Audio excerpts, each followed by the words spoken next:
وعلى آل محمد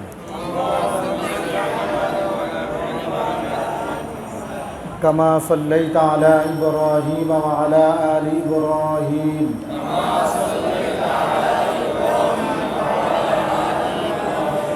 إنك حميد مجيد اللهم بارك على محمد وعلى آل محمد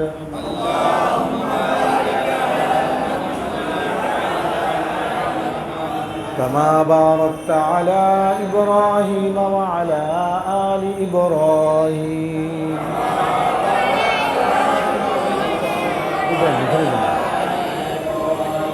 إنك حميد مجيد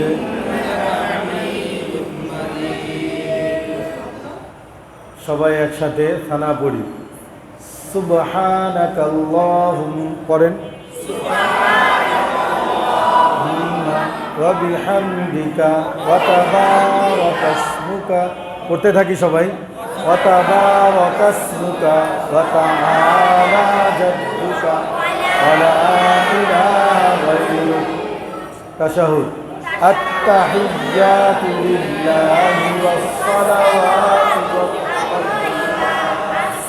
السلام عليك أيها النبي ورحمة الله وبركاته السلام علينا وعلى عباد الله الصالحين أشهد أن لا إله إلا الله وأشهد أن محمدًا عبده ورسوله دعاء معثورة اللهم إني ظلمت نفسي ظلما كثيرا ولا يغفر الذنوب إلا أنت فاغفر لي مغفرة من عندك وارحمني إنك أنت الغفور الرحيم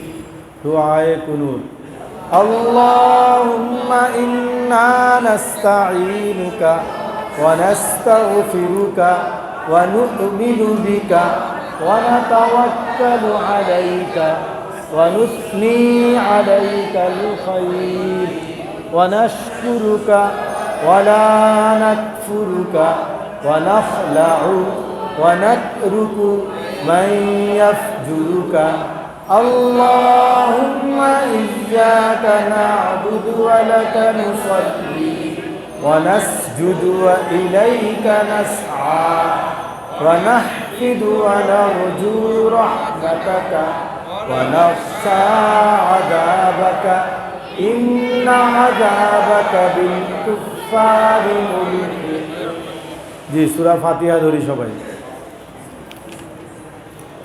কুরআন শরীফ পড়ার বিশেষ তিনটি উপকার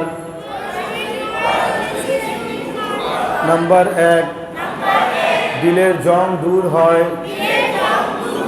নাম্বার 2 আল্লাহ তাআলার মহব্বত বাড়ে নাম্বার 3 প্রতি হরফে 10টি করিয়া নেকি পাওয়া যায় না বুঝিয়া পড়িলেও এই লাভ হয় যদি কেহ বলে যে না বুঝিয়া পড়িলে কোনো লাভ নাই তবে তাহার কথা সঠিক নহে কুরআন শরীফ পড়ার বিশেষ 2টি আদব নাম্বার 1 শ্রবণকারী মনে মনে এই খেয়াল করিবে যে আল্লাহু তাআলার শাহী কালাম পড়া হইতেছে তাই খুব মহব্বত ও আজমতের সাথে শোনা নাম্বার 2 তিলাওয়াতকারী মনে মনে এই খেয়াল করিবে যে আল্লাহু তাআলা হুকুম দিয়েছেন পড়ো দেখি কে কেমন পড়িতে পারো তাই আল্লাহ তাআলাকে শুনাইবার উদ্দেশ্যেই পড়িতেছি। আউযু বিল্লাহি মিনাশ শাইতানির রাজীম।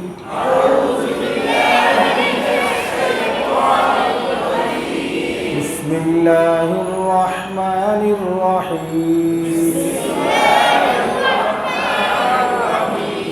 একসাথে সবাই সূরা ফাতিহা পড়ি। আলহামদুলিল্লাহ পড়েন সবাই।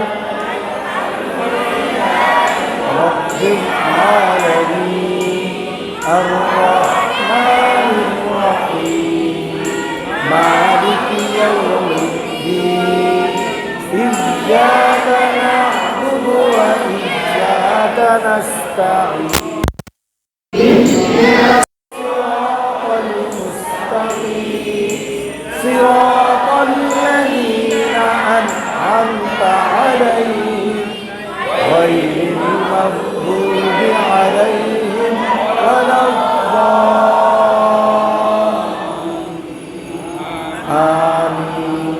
জি সূরা লাহাব ধরি শেষ পৃষ্ঠার আগের পৃষ্ঠা, শেষ পৃষ্ঠায় সূরা ফালাক সূরা নাস, তার আগের পৃষ্ঠায় শেষের সূরাটা সূরা ইখলাস, এর উপরের সূরা লাহাব। বিসমিল্লাহির রহমানির রহিম। জি সবাই একসাথে। তাব্বাত ইয়াদা আবি লাহাবিন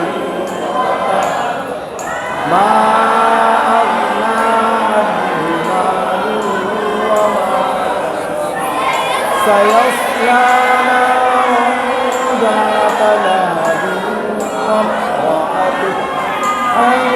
হাম্মালাতাল হাতাব ফি জিদিহা হাবলুন। সূরা ইখলাস। বিসমিল্লাহির রহমানির রহিম। কুল হুয়াল্লাহু আহাদ আল্লাহুস সামাদ লাম ইয়ালিদ ওয়া লাম ইউলাদ ওয়া লাম ইয়াকুল লাহু কুফুওয়ান আহাদ। সূরা ফালাক। বিসমিল্লাহির রহমানির রহিম। কুল আউযু বিরাব্বিল ফালাক মিন শাররি মা খালাক ওয়া মিন শাররি গাসিকিন ইযা ওয়াকাব ওয়া মিন শাররিন নাফাসাতি ফিল উকদ ওয়া মিন শাররি হাসিদিন ইযা হাসাদ। সূরা নাস। বিসমিল্লাহির রহমানির রহিম। কুল আউযু বিরাব্বিন নাস মালিকিন নাস ইলাহিন নাস মিন শাররিল ওয়াসওয়াসিল খান্নাস আল্লাযী ইউওয়াসওয়িসু ফি সুদুরিন নাস মিনাল জিন্নাতি ওয়ান নাস। যে আবার সূরা বাকারায় চলে যায়।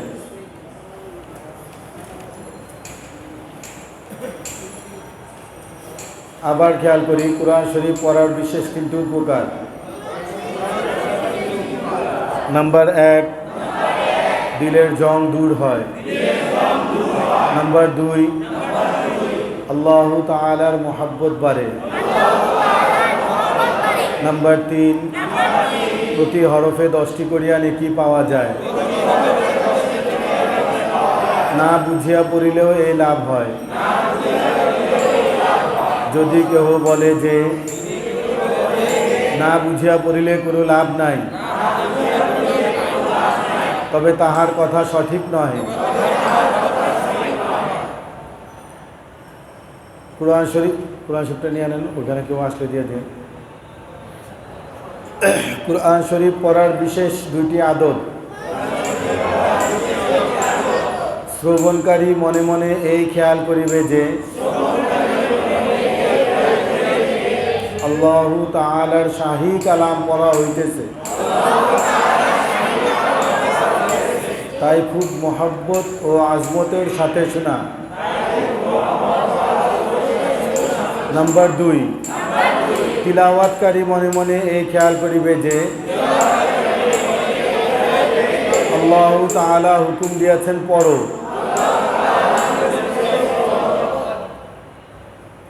দেখি কে কেমন পড়িতে পারো। তাই আল্লাহ তাআলাকে শুনাইবার উদ্দেশ্যেই পড়িতেছি। জি, আমরা সূরা বাকারা ধরব। আউযু বিল্লাহি মিনাশ শাইতানির রাজীম।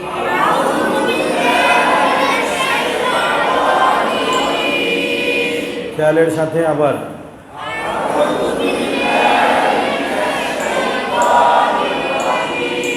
আবার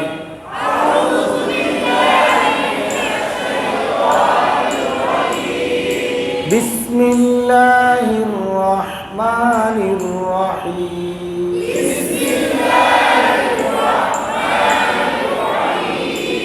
আবার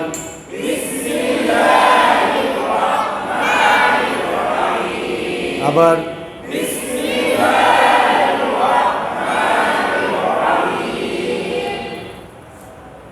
আলিফ লাম মিম।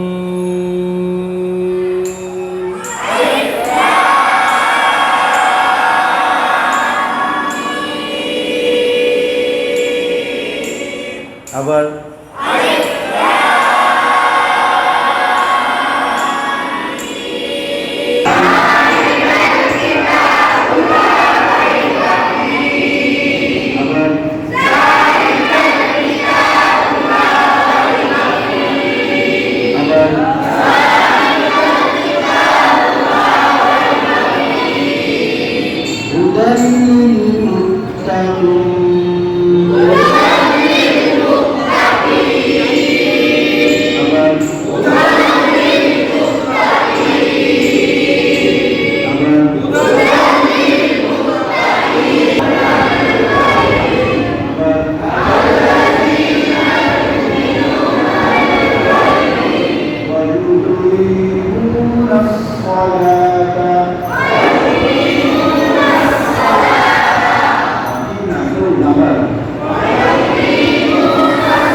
বিসমিল্লাহির রহমানির রহিম।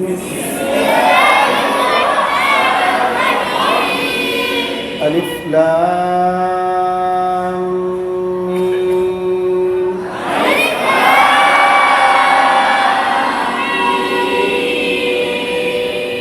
যালিকাল কিতাবু লা রাইবা ফীহি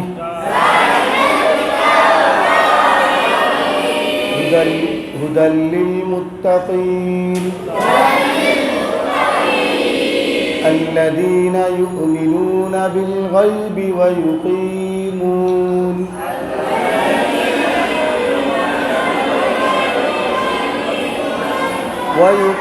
ويقيمون الصلاة ومما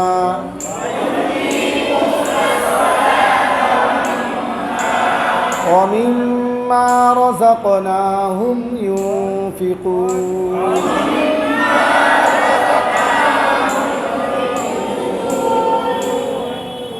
এরপরের আয়াতের শুরু ওয়াওয়ের উপরে জবর উচ্চারণ ওয়া, লামের উপর তাসদিদ, মাঝখানে আলিফ বাদ, ওয়াও গিয়ে লামকে ধরবে। ওয়াওয়ের উচ্চারণ ছিল ওয়া, এর সাথে লামের যোগ হবে ওয়াল। ওয়াও লাম জবর, বানান করেন, দেখা বলেন, লামের বানান করেন ওয়াল্লা, আবার বানান করেন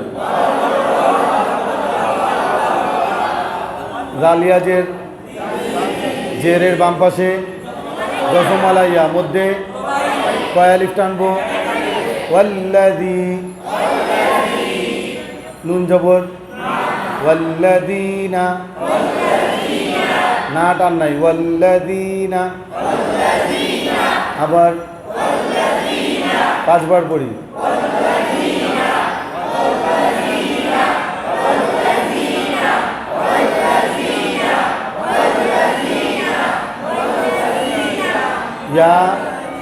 ইয়া হামজাকে ধরবে না, ওয়াওকে ধরবে, বানান করেন ইয়া হামজা পেশ, ইউ, ধাক্কা হবে, ইউ ইউ, মিম জের, ইউ মি, বানান করেন ইউ মি, আবার বানান করেন, দেখা আবার,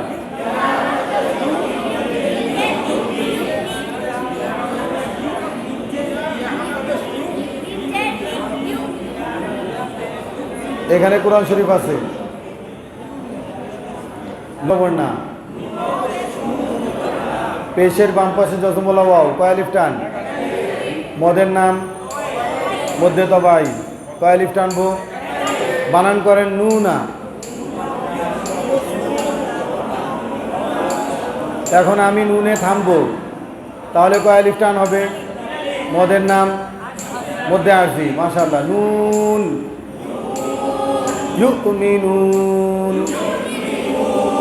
থামার জায়গা নাই, থামলে কয় আলিফ, 3 আলিফ, থামার জায়গা নাই, থামলে কয় আলিফ, 3 আলিফ, থামার জায়গা আছে, না থামলেও 1 আলিফ। কথা বুঝতে পারছি তো? মধ্যে আরজির সম্পর্কটা থামার সাথে, ওয়াকফ আছে না না এটা দেখার বিষয় না, যদি থাইমা যায় 3 আলিফ, না থামলে 1 আলিফ, আলা থামার জায়গা থাকুক বা না থাকুক। ওয়াল্লাযীনা ইউমিনুনা, জি 5 বার পড়ি,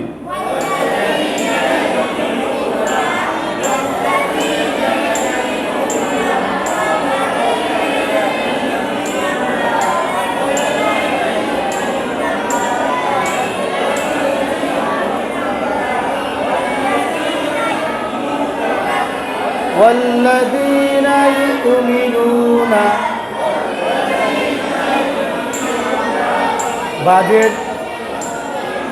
বাজের দেখা বানান করেন, মা বানান করেন, সবাই একটু খেয়ালের সাথে, যে একবারের জায়গায় 2 বার না পড়ি, আবার মা বানান করেন, কয় আলিফ টান, মধ্যে মুনফাসিল, মধ্যে পরবর্তী শব্দের শুরুতে হামজা আছে, মদের হরফের পরে, মধ্যে মুনফাসিল, কয় আলিফ টানবো, বিমা, বানান করেন বিমা,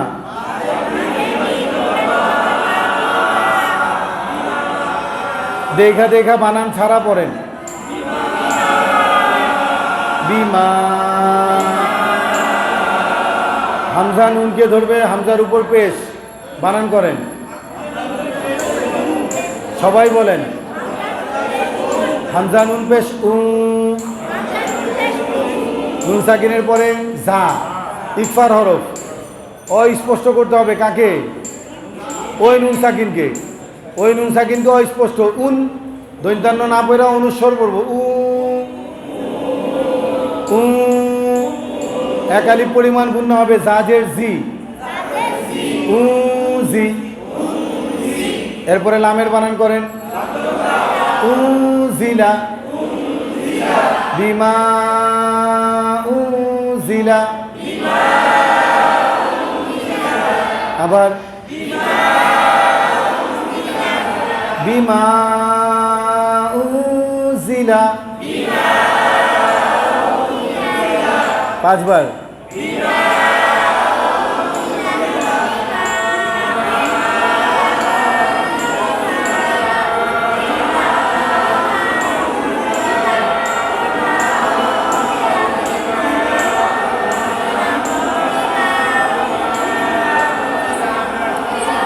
বিমা উনজিলা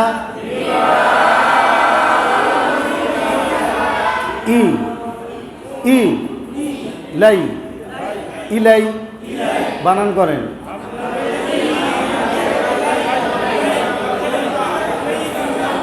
জি সবাই কোরআন শরীফের দিকে দেখে আবার বানান করেন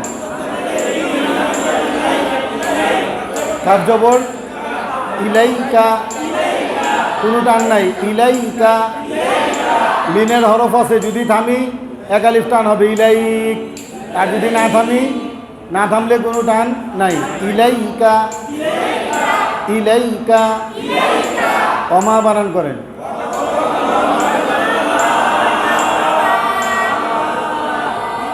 বিমার মতো অমাতেও 3 আলিফ টান মধ্যে মুনফাসিল পরবর্তী শব্দের শুরুতে হামজা ওমা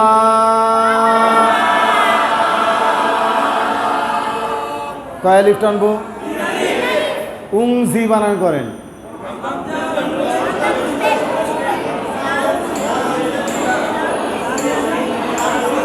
জালনা জালনা জা জা জাজের জি উংজি ওমা উজিলা 5 বার পড়ি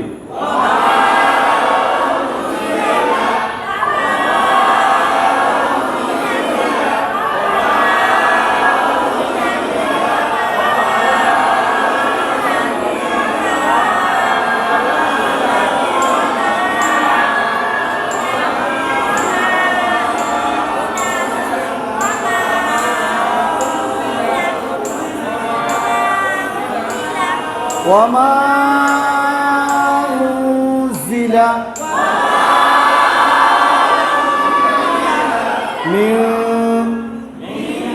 এটাও ইকফা উনজিলার মতো এটাও নুন সাকিনের পরে কফ ইকফার হরফ অস্পষ্ট করব কাকে নুনকে না কফকে নুন সাকিনকে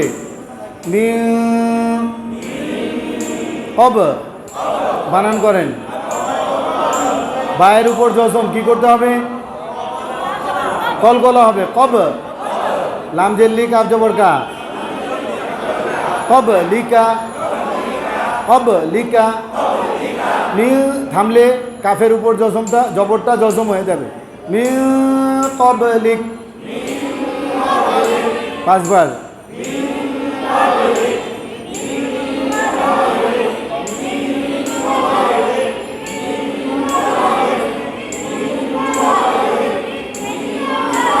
وما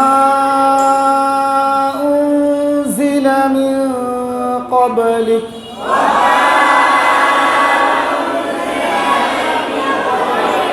আবার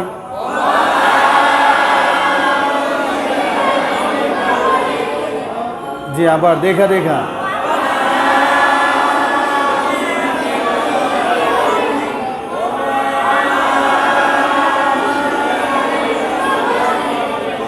জি এরপর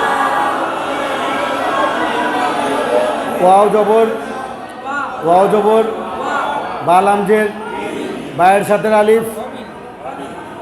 সাথে আলিফ পড়ার সময় আসবে না লেখার সময় লিখতে হবে ওয়াবিল বানান করেন ওয়াবিল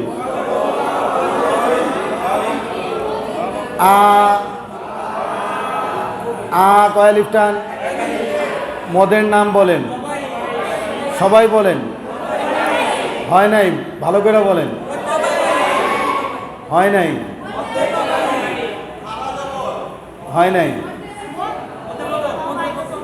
মধ্যে বদল জি মধ্যে বদল হামজা দিয়ে যে মদ হয় আ ই উ, এই তিনটা মধ্যে বদল খেয়াল রাখি। এক আলিফ টান। হুকুম মধ্যে তবাইয়ের মতোই, যেহেতু মদের হরফের আগে হামজা, এর একটা নিয়ম আছে। মদের হরফের পরে হামজার দুইটা নিয়ম আছে, এই জন্য এটা মধ্যে বদল। আ বানান করেন, হামজা খারা জবর। আবার আবার বানান করেন, খজের আখি। এবার আখি বানান করেন, আখি। র জবর র, রয়ের উপর জবর, রকে কি করব? পোর করব, মোটা করে পড়ব। র র আখি র তি, তাজের গোলতা।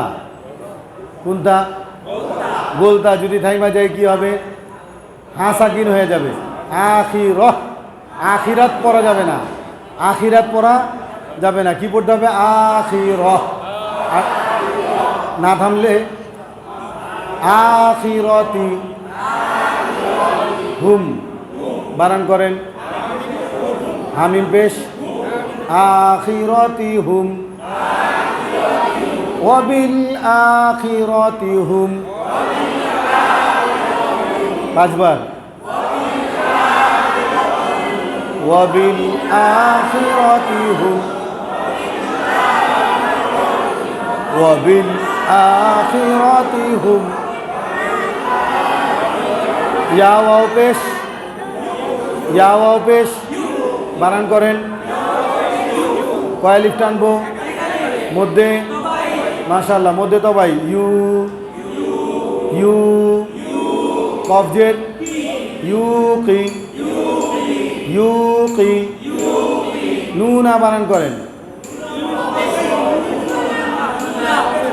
মুনা তো নুন, নুন ওয়াও পেশ নুন।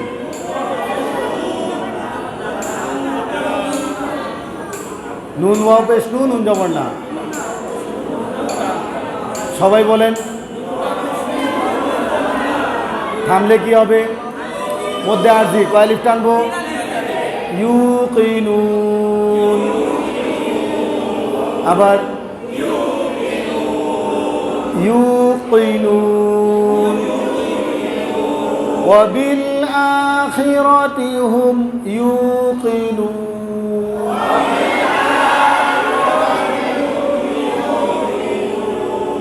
আবার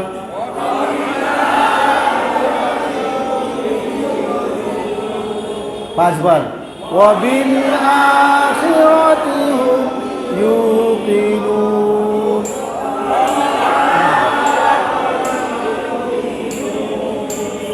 ওয়াবিল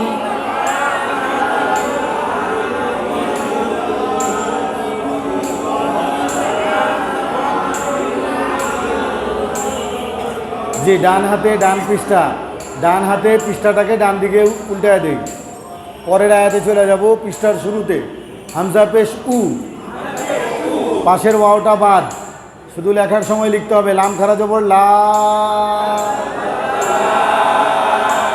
মধ্যে মুত্তাসিল, চার আলিফ টান, একই শব্দে হামজা। মদের হরফের পর একই শব্দে হামজা। উলা বানান করেন, উলা।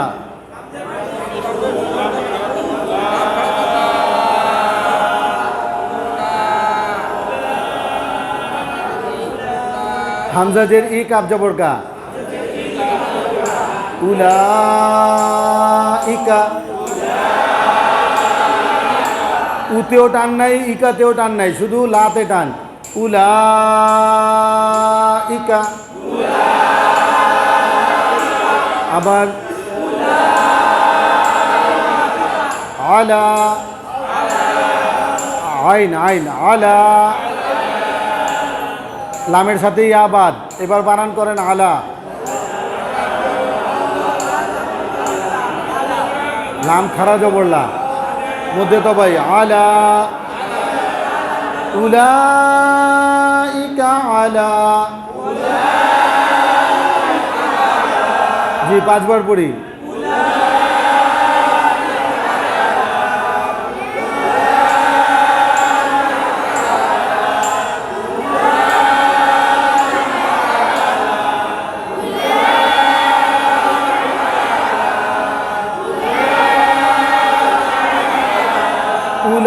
উলাইকা আলা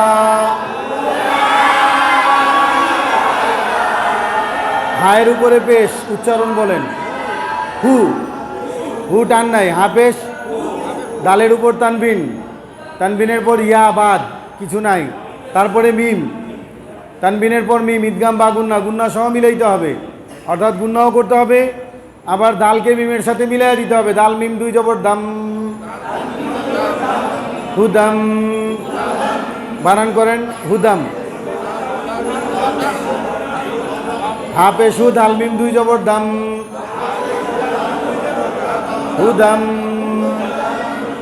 হুদাম এবার মিমের পরে নুন নুন সাকিন মিম নুন জের মিন নুন সাকিনের পর র ঈদগাম বেগুন্না গুন্না ছাড়া মিলাইতে হবে গুন্না না কইরা মিলাইতে গেলে মিম রকে ধরবে আর সাধারণ একটা নিয়ম আপনাদেরকে বলা হয়েছিল জজমের পরে তাসদিদ আসলে কি করব জজমওয়ালা হরফ বাদ জজমওয়ালা হরফকে উচ্চারণেরই প্রয়োজন নাই মিম রজের মির কিন্তু লেখার সময় লিখতে হবে না লিখলে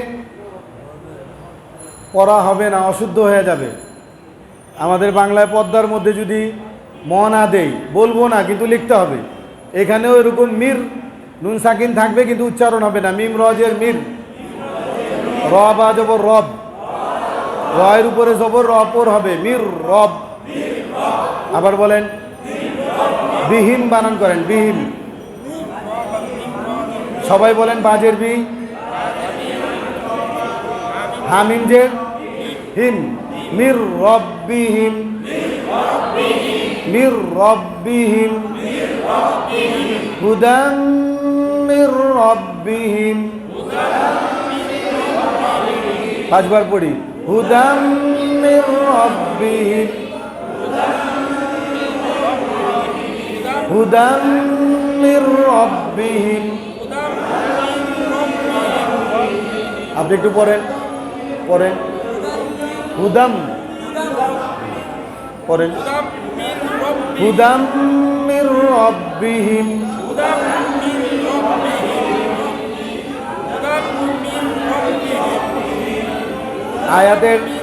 আয়াতের শুরুতে যে উলাইকা আছে এখানেও সেটাই আছে আগে একটা ওয়া আছে ওয়া জবর হামজা পেশ ওয়া উ লাম খারা জবর কয় আলিফ চার আলিফ মধ্যে মুত্তাসিল একই শব্দে হামজা কাব জবর হামজা জের ই ওয়া উলাই কাব জবর ওয়া উলাইকা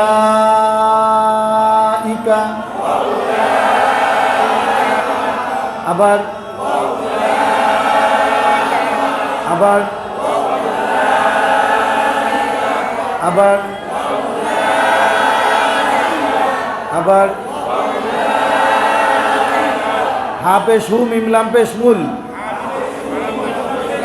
মিমের পরের আলিফটা বাদ হুমুল বানান করেন হুমুল সবাই বলেন হুমুল মিম ফা পেশ মুফ মিম ফা পেশ মুফ মুফ বানান করেন আবার মিম ফা পেশ মুফ লামজের লি কান নাই লি মুফ লি হাওয়াও পেশ হু হু গলার মধ্য থেকে এক আলিফ টান মুফলিহু নুন জবর থামলে তিন আলিফ মুফলিহু আবার ওয়া উলাইকা হুমুল মুফলিহুন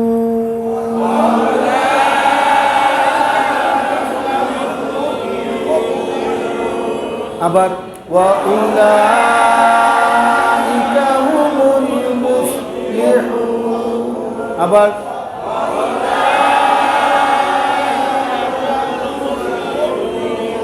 আবার ওয়া উলাইকা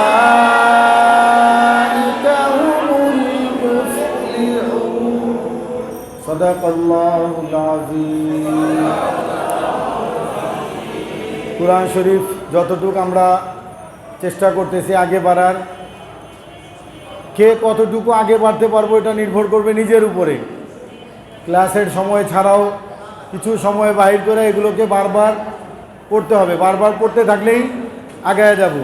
আল্লাহ তাআলা আমাদেরকে তৌফিক দান করুন। গতকালকের পড়াটা একবার হইলেও পড়ছেন ক্লাসের বাইরে? কে কে আছেন? গতকালকের পড়াটা একবার হইলেও ক্লাসের বাইরে, ক্লাসে বসে না, ক্লাসের বাইরে পড়ছেন এমন কারা আছেন? মাশাআল্লাহ, অনেকে আছেন। আবার কেউ কেউ বাদ পড়ছেন। যারা বাদ পড়ছেন তাদের কাছে অনুরোধ থাকবে যে ভাই একটু চেষ্টা করি। অনেক বড় সুযোগ আল্লাহ তাআলা কইরা দিছেন, কোরআন শরীফ পড়তেছি, নিজেকে বঞ্চিত না করি, অন্যরা আগায় যাইতেছে, নিজে যাতে পিছায় না পড়ি। আল্লাহ তাআলা আমাদেরকে তৌফিক দান করুন। জায়গায় বসে থাকি, কোরআন শরীফগুলো একজন একজন করে হাতে হাতে আগে বাড়ায় দেই। 2টা 3টা কোরআন শরীফ একসাথে আগে বাড়াবো না, একটা করে শুধু সামনের দিকে দিয়ে দেই। পিছন থেকে যে টেবিলগুলো খালি হবে আস্তে আস্তে আখিরি ওয়াল কদরি খাইরিহি ওয়া শাররিহি মিনাল্লাহি তাআলা ওয়াল বা'থি বা'দাল মাউত। আমরা আল্লাহ তাআলা আছেন এ কথার উপর দীর্ঘ আলোচনা করছি। আল্লাহ তাআলা কয়জন আছেন?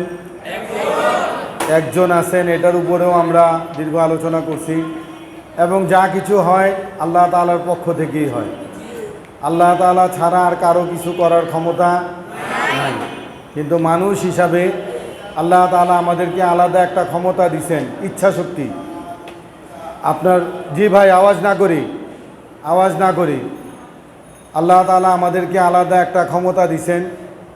আমরা যদি ভালো কাজের ইচ্ছা করি আল্লাহ তাআলা সহযোগিতা করবেন। আমরা যদি খারাপ কাজের ইচ্ছা করি, খারাপ কাজেরও সহযোগিতা আল্লাহ তাআলার পক্ষ থেকে আসবে।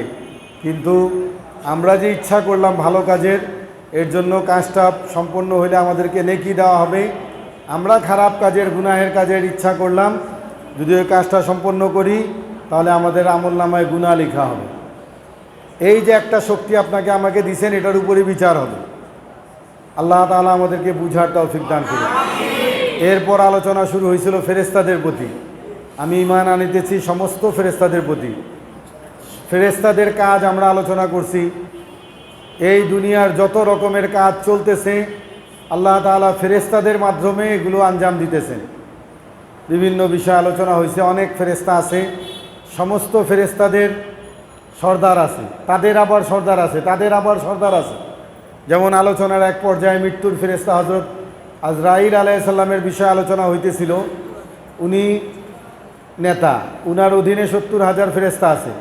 ওই 70,000 ফেরেশতার অধীনে প্রত্যেকজনের অধীনে আলাদা আলাদা 70,000 ফেরেশতা আছে। তাদের অধীনে আবার এরকম প্রত্যেকের অধীনে 70,000 করে ফেরেশতা আছে। কিয়ামত পর্যন্ত যত ফেরেশতা বাড়ানো দরকার ওই দলে আল্লাহ তাআলা দিতে থাকবেন। এরকম আমরা নেকি করি, এই নেকি অনেক নেকি অনেক রকমভাবে হয়, অনেক নেকির বিভিন্ন সওয়াব হয়, অনেক ফেরেশতার প্রয়োজন পড়ে। এগুলোর জন্য আল্লাহ তাআলা ফেরেশতা প্রতি ওয়াক্তে আমরা জানি তৈরি হইতেছে, এবং এগুলো আল্লাহ তাআলা যার যার কাজ বন্টন করে দিতেছেন। যাকে যে কাজ দেওয়া হয় ফেরেশতারা এর বাইরে কোনো কাজ করতে পারে না, তাদেরকে এই ক্ষমতাই দেওয়া হয় নাই। এরপরে আরেকজন ফেরেশতার নাম আছে ইসরাফিল। ইনি আল্লাহ তাআলার নির্দেশে একটা সিংহা হাতে নিয়ে দাঁড়ায় আছেন আল্লাহ তাআলার আরশের নিচে। আল্লাহ তাআলা হুকুম দিবেন এই আশায় অপেক্ষা করতেছেন। যখন হুকুম দিবেন তিনি সিংহায় ফুঁক দিবেন, এই দুনিয়ায় যা আছে সব মিসমার হয়ে যাবে। প্রথম ফুতে আওয়াজ হবে, আওয়াজ বাড়তে থাকবে বাড়তে থাকবে। ওই সিংহার আওয়াজটা দুনিয়ার জমিনে সমস্ত গ্রহ নক্ষত্রের মধ্যে, প্রত্যেকটা গ্রহের মধ্যে এটা পৌঁছাইতে থাকবে, আওয়াজটা যাইতে থাকবে। পৃথিবীর সহ অন্য যেখানে প্রাণী থাকবে এই আওয়াজে আস্তে আস্তে প্রাণীগুলি মরে যাবে। কথা বুঝতে পারছি কিনা? এরপরে এগুলো ভাঙচুর শুরু হবে। এদের যে পথ আল্লাহ তাআলা দিছেন, সূরা ইয়াসিনের মধ্যে এর আগে আলোচনা হয়েছে, আশ-শামসু তাজরি লিমুস্তাকাররিন লাহা যালিকা তাকদীরুল আজিজুল আলিম ওয়াল কমারা কদ্দারনাহু মানাজিলা হাত্তা আদা কাল উরজুনিল কদিম লাশ-শামসু ইয়ামবাগী লাহা আন তুদরিকাল কমারা ওয়ালাল লাইলু সাবিকুন নাহার। চাঁদ, সূর্য, আসমান, জমিনের মধ্যে যত গ্রহ নক্ষত্র আছে প্রত্যেকের আলাদা আলাদা পথ আছে এবং তারা আল্লাহ তাআলার দেওয়া দায়িত্ব পালন করতেছে। এই দায়িত্বের মধ্যে তারা কোনো প্রকার কৃপণতা করে না, না দুর্বলতা করে, না বাড়াবাড়ি করে, না ছাড়াছাড়ি আছে, না বাড়াবাড়ি আছে। যেইভাবে আল্লাহ তাআলা বলছেন সেইভাবেই তারা চলতেছে, প্রত্যেকেই চলতেছে যার যার নিজের পথে।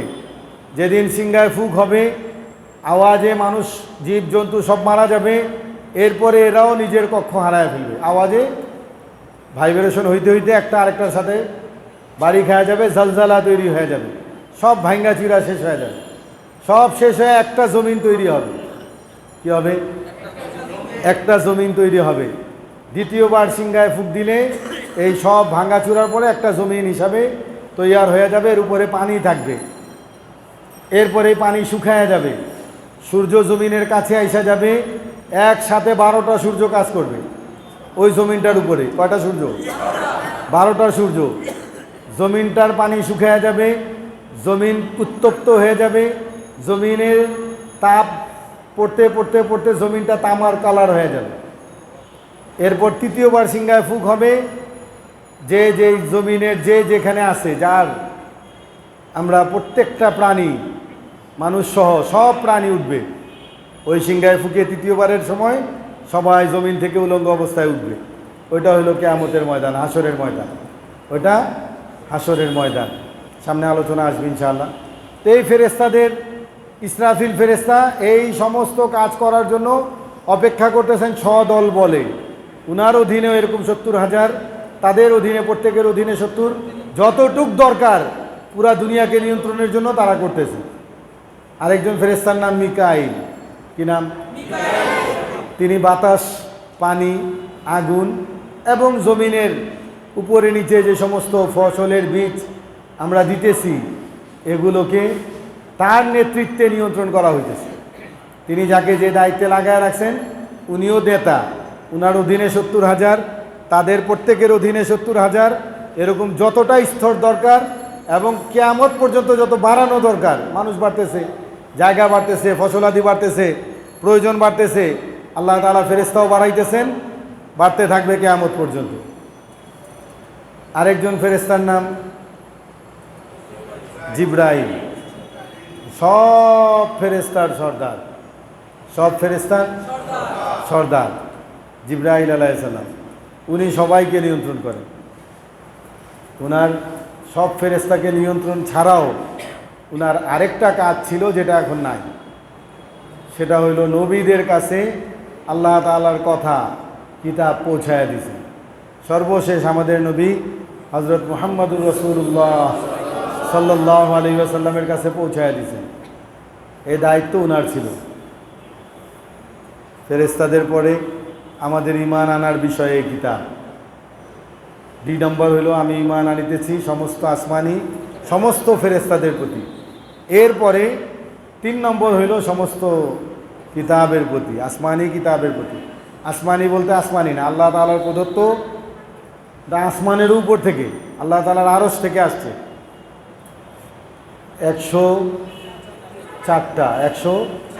104টা কিতাব, 104 জন নবী যাদেরকে আল্লাহ তাআলা মনোনয়ন দিয়েছেন। 104 জন নবীর কাছে 104টা কিতাব আসছে। এই জন্য সমস্ত নবীদের থেকে 1 লক্ষ অথবা 2,24,000 নবী, এর মধ্যে 104 জন হইলেন রাসূল। কেন? তাদের কাছে কিতাব নাজিল হয়েছে। বাকি সমস্ত নবীরা, লক্ষ লক্ষ নবী যারা ছিলেন, তারা আগের নবীর কিতাবের উপরে তাদের উম্মতকে চলার কথা বলছেন, আগের কিতাবের উপরে দাওয়াত দিয়েছেন, আগের কিতাবের উপরে চলছেন। আমাদের নবী হযরত মুহাম্মদুর রাসূলুল্লাহ সাল্লাল্লাহু আলাইহি সাল্লাম সর্বশেষ নবী, সর্বশেষ রাসূল। সেই সূত্রে কুরআনে কারীম ও আসমান থেকে, আরশ থেকে আসা সর্বশেষ কিতাব। বুঝতে পারছি কিনা? 104টা কিতাবের মধ্যে 4টা প্রধান। ফেরেশতাদের মধ্যে যেমন 4 জন প্রধান, কিতাবের মধ্যেও 4টা প্রধান: তাওরাত, জবুর, ইনজিল, কুরআন। তাওরাত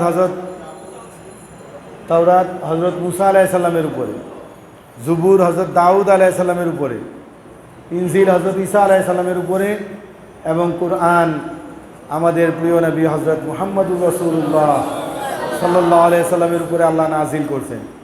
কুরআনকে সহজে বোঝার জন্য আমরা একটা উদাহরণ দিই। মনে করি আমি জার্মান থেকে একটা মেশিন আনছি, জার্মান থেকে একটা মেশিন নিয়ে আসছি, এই মেশিনে বিভিন্ন জিনিস তৈরি করব। এই মেশিনটা আমাদের দেশে আর নাই, এটা প্রথম আসছে। তাহলে জার্মান থেকে আমি মেশিনটা কিনা নিয়ে আসলেই আমার দেশে উৎপাদনে যাওয়া আমার পক্ষে সম্ভব না। মেশিনের সাথে কোম্পানি একটা ক্যাটালগ দিয়ে দিব, মেশিনের সাথে একটা ক্যাটালগ দিয়ে দিব। এখন জার্মানের ভাষায় লেখা ক্যাটালগ, বাংলাদেশের ইঞ্জিনিয়ারদের দাঁত ভাঙা যাবে ওটা পড়তেই। বুঝা তো পরের কথা, পড়তে পারবে না, বুঝবে না, পড়তে পারলেও বুঝবে না, কারণ জার্মানের ভাষা জানা নাই। তাহলে কি করতে হবে? ওই ভাষাটা বুঝে এবং এই মেশিনটা বুঝে, ভাষাও বুঝে, মেশিনও বুঝে, মেশিনের সাথে দেওয়া ক্যাটালগও বুঝে। কথা বুঝতে পারছি কিনা? এমন একজন এক্সপার্ট সাথে আনতে হবে। আর আসার পরে সেই মেশিনটা তার কথা মতো সেট হবে না আমার কথা মতো, সে যেরকম চাবে যেভাবে বলবে ওইভাবে সেট হবে। এরপরে তার কথা মতো কানেকশন হবে, তার মতো কথা মতো র মেটেরিয়ালস দিতে হবে, তারপরে উৎপাদনে যাবে। সে এখানকার কিছু মানুষকে শিখাইয়া দেওয়া যাবে, সে চলে যাবে, কিন্তু এই শিখানো মানুষগুলি এক্সপার্ট হিসাবে কাজ করবে। সহজে বুঝতে পারছি কিনা? এখন এই শিখানো মানুষগুলি এক্সপার্ট হিসাবে কাজ করতেছে, কিছু মানুষ গিয়া মাতবরি করতে চায়, না শিখাই মেশিন ভালো থাকবে না নষ্ট হবে। সহজ সহজ কথাগুলি সহজভাবে বোঝার চেষ্টা করি। আপনার আমার দেহটা একটা মেশিন, বানানেওয়ালা একজন, নাম আল্লাহ। কোনো সন্দেহ? আপনার আমার এই মেশিনটা কিভাবে চললে দুনিয়াতেও ভালো থাকবে, জান্নাতেও ভালো থাকবে, পরকালেও জান্নাত পাবে, এটা যিনি বানাইছেন তিনি বললে ভালো হয় না আমি বললে ভালো হয়? যিনি বানাইছেন তিনি বললেই সঠিক হবে, ভালো হবে, উত্তম হবে। এর চেয়ে ভালো না কেউ বলতে পারবে, না কেউ করতে পারবে। তো তিনি এই মেশিনটা বানায়া এর সাথে একটা ক্যাটালগ দিছেন, 104টা ক্যাটালগ আসছে। সর্বশেষ এই মেশিনটাকে জান্নাতে সর্বোচ্চ মাকাম পাওয়ার জন্য, সবচেয়ে ভালো প্রোডাকশনে যাওয়ার জন্য, সবচেয়ে ভালো মাল উৎপন্ন করার জন্য সবচেয়ে দামি কিতাব, সর্বশেষ পরীক্ষা নিরীক্ষা যাচাই বাছাইকৃত কিতাব দান করছেন কুরআন। হযরত রাসূল করিম সাল্লাল্লাহু আলাইহি সাল্লাম বলেন, কুরআন আগের 103টা কিতাবের সমষ্টি। 103টা কিতাবে যা ছিল সব কুরআনের মধ্যে আছে। তার মানে কুরআন যে মানবে সে 104টা কিতাব মানছে। যে কুরআনকে অস্বীকার করবে সে কিছুই মানে নাই, কারণ সে বুঝবে না, আগের ক্যাটালগ অসম্পূর্ণ। শুধুমাত্র কুরআন, একমাত্র কুরআন সম্পূর্ণ। আল্লাহ তাআলা বলেন, আল-ইয়াউমা আকমালতু লাকুম দীনাকুম ওয়া আতমামতু আলাইকুম নি'মাতি ওয়া রাদিতু লাকুমুল ইসলাম দীনা। আল্লাহ তাআলা বলেন, আজকে আরাফার দিন, বড় হজ, রাসূল সাল্লাল্লাহু আলাইহি সাল্লাম আরাফার ময়দানে উপস্থিত। আল্লাহ তাআলা কোরআনের এই আয়াতগুলি নাযিল করছেন যে আজকে আমি কোরআনকে পরিপূর্ণ করে দিলাম। এরপরে ইসলামের ভিতর ইসলামকে মনোনয়ন দিয়ে দিলাম ধর্ম হিসাবে। ইসলাম ছাড়া আর কোনো ধর্ম থাকবে না, ইসলাম ছাড়া অন্য কোনো ধর্ম আল্লাহ তাআলার কাছে গ্রহণযোগ্য হবে না। এখন থেকে ইসলামই মনোনীত, আল্লাহ তাআলার মনোনীত ধর্ম, এবং কুরআনই সর্বশেষ কিতাব, পরিপূর্ণ কিতাব। আগেরগুলো অসম্পূর্ণ, এটা পরিপূর্ণ, কুরআন পরিপূর্ণ। তো মেশিন বানাইলেন আল্লাহ, ক্যাটালগ বানাইলেন, ক্যাটালগের নাম কি? কুরআন। বুঝতে পারছি তো? এখন এটা বুঝার জন্য, কুরআনকে বুঝার জন্য একজন এক্সপার্ট দরকার। আল্লাহ তাআলার কথাও বুঝে, নবীর কথাও বুঝে, এমন একজন এক্সপার্ট আল্লাহ তাআলা হযরত জিবরাইল আলাইহিস সালামকে মনোনীত করেছেন। জিবরাইল আলাইহিস সালাম দুনিয়াতে আসছেন এই ক্যাটালগের উপরে এক্সপার্ট বানায় দিয়ে গেছেন হযরত রাসূল করিম সাল্লাল্লাহু আলাইহি ওয়াসাল্লাম। তিনি এক্সপার্ট বানায় দিয়ে গেছেন হযরত সাহাবায়ে কিরামকে। এখন কেউ যদি বলে আমরা আহলে হাদিস, নবীকে মানি, সাহাবা মানি না, তাহলে বোঝা যাবে নবী যাওয়ার পরে যদি কেউ সাহাবাকে না মানে তাহলে সে মাতবরি করতে আসছে, না যাই না, না বুঝা। কারণ এই ক্যাটালগের মাস্টার তারা, বড় মাস্টার, ওনাদেরকে শিক্ষা দিয়ে গেছে। এদের বাইরে অন্য কেউ আর এর চেয়ে ভালো বুঝবে না। ইনারা যাদেরকে শিখাবে তারাই ভালো বুঝবে। এখন উনাদেরকে যেমন অস্বীকার করার উপায় নাই, উনার পরে উনাদের সাহাবাই কিরামের পরের যুগ তাবেঈনদের যুগে তাবেঈনদেরকেও অস্বীকার করার কোনো উপায় নেই। তারপরের যুগ তাবেঈনদের যুগেও তাদেরকে অস্বীকার করার কোনো উপায় নেই, কারণ তারা তাদের এক্সপার্ট থেকে শিখছে। কেউ যদি বলে আমি কোরআন দেখা শিখব, তাহলে সে পারবে না। কারণ আল্লাহ তাআলা যদি এটাই হইতো তাহলে নবী আর মাঝখানে একজন মধ্যস্থতাকারী ফেরেশতা দরকার ছিল না। সরাসরি কোরআন শরীফকে বাইন্ডিং করতেন, আসমান থেকে পাঠাইয়া দিতেন, দেখা দেখা আমল করে আসো, এটাই তো করতেন। কিন্তু এটা করেন নাই। একজন এক্সপার্ট আরশ থেকেও পাঠাইছেন, দুনিয়াতেও এক্সপার্ট বানাইছেন। তার অধীনে থাইকা যারা শিখছে, তাদের অধীনে থাইকা যারা শিখছে, তাদের অধীনে তারা যারা শিখছে, এইভাবে আস্তে আস্তে এই পর্যন্ত আসছে। এখন যদি কেউ বলে আমি ইমাম আবু হানিফাকে মানি না, আমি শাফি মাযহাবকে মানি না, আমি হানাফি মাযহাব মানি না, মালিকি মাযহাব মানি না, তাহলে বোঝা যাবে তারা এক্সপার্টদেরকে অস্বীকার করতেছে। অনেক সময় তারা উদাহরণ হিসাবে আপনি কই পাইলেন? হাদিসে আছে, হাদিসে আছে। কোন হাদিসে আছে? বুখারী শরীফে আছে। আচ্ছা, বুখারী শরীফ লেখেন আরবিতে। বুখারী শরীফ বাংলায় নাজিল হয়েছে। বুখারী শরীফ রাসূলুল্লাহ সাল্লাল্লাহু আলাইহি সাল্লাম বাংলায় কথা বলছেন? ও, ইংরেজিতে বলছেন? উর্দুতে বলছেন? ফার্সিতে? আরবিতে? এখন আরবি তো বুখারী শরীফ লেখেন আরবিতে, মোবাইল বাইর করেন। এই যে এখানে দেখেন, এই যে রাসূল সাল্লাল্লাহু আলাইহি সাল্লামের সময় মোবাইল ছিল। রাসূল সাল্লাল্লাহু আলাইহি সাল্লাম মোবাইলে শিখাইয়া গেছেন বুখারী শরীফ, আবার বাংলায় লেখা। আরে লেখা বুখারী শরীফের এত নম্বর হাদিস, তো বাংলায় কে লিখলো? আপনি তো আরবি বলবেন, হাদিস মানেন না? হাদিস তো আরবিতে, তা আপনি আরবিতে না বলবেন বাংলা দেখান কেন? কয়টা তো হাদিস দেখাই লেখছে, কে লেখছে? আরেকজন। তো তাকে মানেন কেন আপনি? বুঝেন নাই? তাকে মানেন কেন? হযরত ইমাম আবু হানিফা রাহমাতুল্লাহ আলাইহির ঘটনা আগেও হয়েছে। অনেক কষ্ট দিছে তাকে। হযরত ইমাম আবু হানিফা রাহমাতুল্লাহ আলাইহিকে খ্রিস্টানরা অনেক কষ্ট দিছে, তিনি কষ্ট মাইনেও নিছেন। আবার অনেক খ্রিস্টানরা মুসলমানও হয়ে গেছে উনার সাথে। এবার বাহাজ মানে বিতর্ক। এবার বিতর্কের বিষয় ইমাম, ওস্তাদ। ইমাম মানব না, হাদিস ছাড়া সাহাবা মানব না। এবার বিতর্কের বিষয়, আমরা ইমাম মানি না। আমরা সরাসরি কোরআন মানি, সরাসরি হাদিস মানি। বিতর্ক প্রতিযোগিতা হবে, তারা শত শত লোক রেডি করে নিয়ে আসছে, শিক্ষিত, বিদ্বান, পাদ্রী, ভালো বিজ্ঞ নিয়ে আসছে শত শত লোক। আয়না বিতর্কের সময় হযরত ইমাম আবু হানিফা রাহমাতুল্লাহ আলাইহি বলতেছে, ভাই ইমাম মানতে হবে। তারা বলে মানব না। এই সব একসাথে, উনি যেটা বলে ওটার বিরোধিতা সবাই একসাথে করে। উনি বলছে, ভাই এভাবে তো কথা হয় না, এভাবে তো বিতর্ক হইতে পারে না। এক কাজ করেন, আপনারা ঠিক করেন আপনাদের মধ্য থেকে কে কথা বলবে। আপনাদের মধ্য থেকে এই বিষয়ের উপরে, ইমাম মানি না, এটার উপরে কে কথা বলবে। সূরা ফাতিহা নামাজে ইমাম পড়লে আমার পড়া হবে না, আমাকেও পড়তে হবে। এটা আহলে হাদিসদের মত। কারণ আল্লাহ রাসূল সাল্লাল্লাহু আলাইহি ওয়াসাল্লাম বলছেন, লা ফাতিহাতিস সালাহ, ফাতিহা ছাড়া নামাজ হবে না। তারা এই কথা বলতেছে, হাদিস বলে এটা, আপনি ইমাম, আপনি বললে তো হবে না। তো এই কথারও বিতর্ক। ঠিক আছে, এখন আপনারা শত শত মুখে কথা বললে তো হবে না, আপনারা নির্ধারণ করেন কে কথা বলবে আমার সাথে। আপনাদের সকলের কথা তার কথা, আমি যদি তাকে বুঝিয়ে দিতে পারি, আপনারা সবাই বুঝে নেবেন।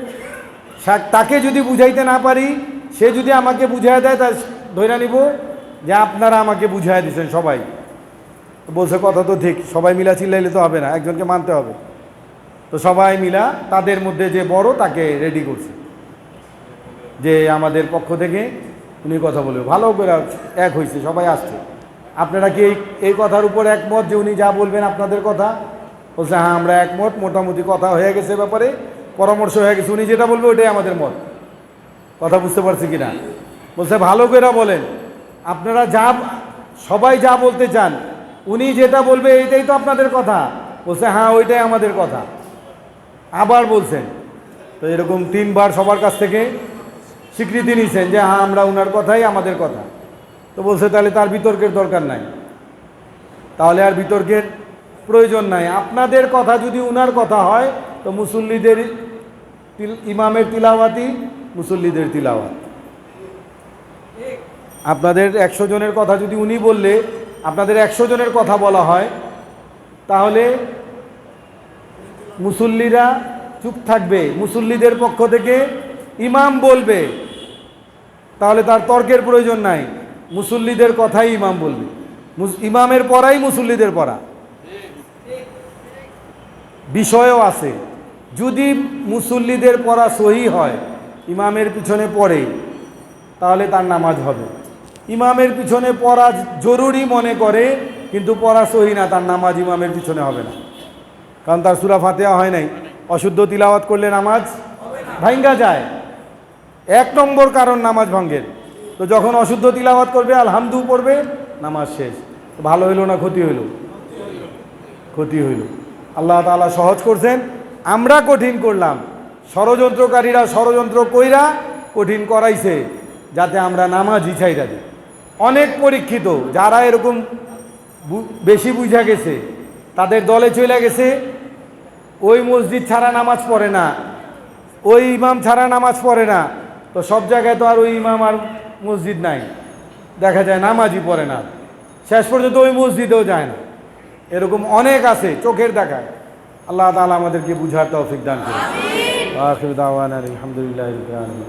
মা সাল্লাল্লাহু আলাইহি ওয়া আলা আলি ইব্রাহিম ইন্নাকা হামিদুম মাজিদ। আল্লাহুম্মা বারিক আলা মুহাম্মাদ ওয়া আলা আলি মুহাম্মাদ কামা বারাকতা আলা ইব্রাহিম ওয়া আলা আলি ইব্রাহিম ইন্নাকা হামিদুম মাজিদ। আলহামদুলিল্লাহি রাব্বিল আলামিন। والصلاة والسلام على خاتم الأنبياء والمرسلين سيدنا محمد وعلى آله وصحبه أجمعين. ربنا آتنا في الدنيا حسنة وفي الآخرة حسنة وقنا عذاب النار. يا حي يا قيوم برحمتك نستغيث أصلح لنا شأننا كله ولا تكلنا إلى أنفسنا طرفة عين.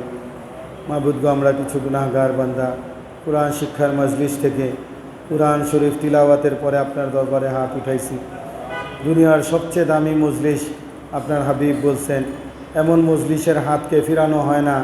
মওলা, আপনি আমাদের হাতকে ফিরাইয়া দিয়েন না, প্রত্যেককে কবুল করে নেন, প্রত্যেককে আপনার ওলি বুজুর্গ বানায় দেন, প্রত্যেককে দিনদার পরহেজগার বানায় দেন। মওলা, প্রত্যেককে আপনি কবুল করে নেন, প্রত্যেককে নামাজি কালামি বানায় দেন, প্রত্যেকের অন্তরে আপনার মোহাব্বত দিয়া দেন, আপনার কিতাবের মোহাব্বত দিয়া দেন। মওলা, আপনার হাবিবের মোহাব্বত দিয়া দেন, আপনার হাবিবের সুন্নতের মোহাব্বত দিয়া দেন। আপনি ছাড়া আমাদের কেউ নাই, আপনি আমাদের দোয়াকে কবুল করে নেন। সুবহানা রাব্বিকা রাব্বিল ইজ্জাতি আম্মা ইয়াসিফুন ওয়া সালামুন আলাল মুরসালিন আলহামদুলিল্লাহি রাব্বিল আলামিন। সুবহানাল্লাহি ওয়া বিহামদিহি সুবহানাকাল্লাহুম্মা ওয়া বিহামদিকা আশহাদু আল লা ইলাহা ইল্লা আনতা আস্তাগফিরুকা ওয়া আতুবু ইলাইক।